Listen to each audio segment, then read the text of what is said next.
नमस्कार। Observations with experience में आपका स्वागत है। मैं हूं आपका मित्र असीम सक्सेना।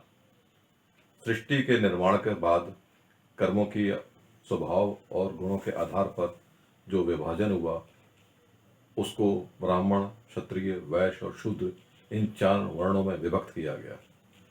आज भी चलता है, थोड़ा सा फर्क हो गया है। आज जब भी कोई नियुक्ति होती है तो कई सारे डिपार्टमेंट्स होते हैं और उन डिपार्टमेंट में गुणों के आधार पर ही चयन होता है। जो जितना गुणी वह उतना श्रेष्ठ और जो जितना श्रेष्ठ वह उतने ऊंचे पद पर आसीन होता है। भाव होता है काम को करना, लक्ष्य को प्राप्त करना। अब ये ब्राह्मण, क्षत्रिय, वैश्य और शूद्र ये 4 अंग हैं जो एक साथ होते हैं तभी प्रोडक्शन और लक्ष्य की प्राप्ति होती है। ब्राह्मण क्या है? ब्राह्मण को श्रेष्ठ माना गया है, विद्वान माना गया है। हमारे शरीर के अंदर जो कमांड है, सिर, इसमें आंख, नाक, कान, मुंह, जिह्वा, दिमाग, ये 5-6 कमांड हैं जो पूरे शरीर को नियंत्रित करते हैं। हाथ पे मच्छर बैठा, किसी जगह पे निशान लगा, चोट लगी, सबसे पहले दिमाग को सेंसिटिविटी से पता चलता है कि कुछ हुआ है। वो आंखों को आदेश देता है, देखो कहाँ पर है। आंख बताती है कि वो पैर पर बैठा हुआ है। दिमाग हाथ को आदेश देता है, जाओ उसको मारो। वो मार देता है, चाहे उड़ा देता है। ब्राह्मण जो कंट्रोल करता है, जो समाज को, फैक्ट्री को, बिजनेस को कंट्रोल करता है। टॉप मैनेजमेंट को ब्राह्मण की कैटेगरी में रखा गया था उस वक्त। आज वो टॉप मैनेजमेंट के रूप में जाना जाता है। दूसरा क्षत्रिय। क्षत्रिय हमारी भुजाएं, जरा से कोई बात होती है तो हम तुरंत हाथ लगा के अपने को प्रोटेक्ट करने के विचार करते हैं, तो क्षत्रिय। वैश्य हमारा पेट, जो भी हम खाते हैं वो हमारा पेट का काम करता है और समाज के अंदर जो भी अन्न की व्यवस्था रखता है, जो भी हमारी जरूरतों की व्यवस्था रखता है, वो वैश्य समुदाय हो गया। और शूद्र जो एक सेवक ग्रुप है, जैसे हमारे पैर, वो हमारे लिए सेवा का काम करते हैं।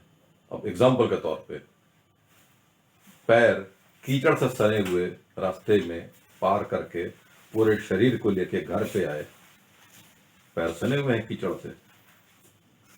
दिमाग ने, ब्राह्मण ने क्षत्रिय को आदेश दिया कि पानी से उस शूद्र को साफ करो। हाथ ने पैर को पानी से धो दिया, साफ हो गया। ये एक व्यवस्था है। अगर हम वर्णों के नाम को हटा दें तो ये व्यवस्था है। टॉप मैनेजमेंट ने आदेश दिया, इस काम को करना है। मिडिल मैनेजमेंट ने उसको एग्जीक्यूट किया और लोअर मैनेजमेंट और हेल्पर्स ने मिलके उस काम को अंजाम दिया।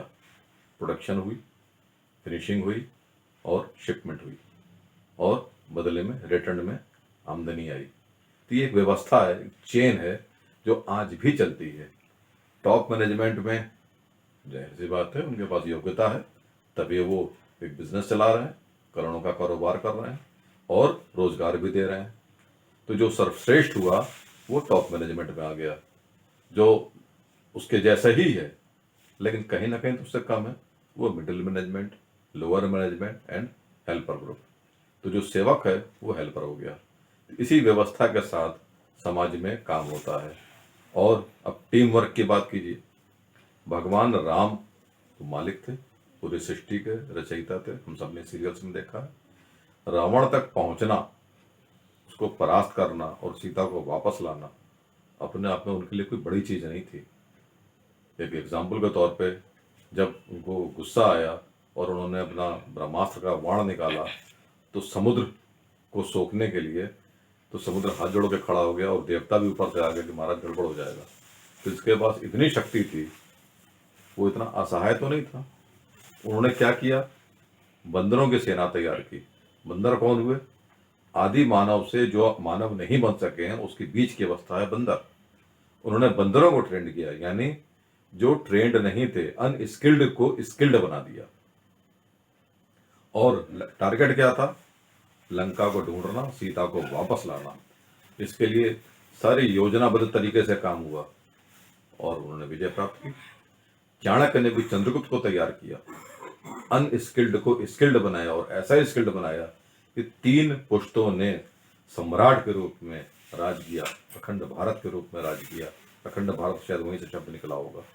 और इसी व्यवस्था को वर्ण के आधार पर विभाजित किया गया था, जो आज भी चल रहा है, नाम बदल गया है, काम वही है। यहाँ तक सुनने के लिए आपका बहुत बहुत धन्यवाद। आपका दिन शुभ हो। नमस्कार।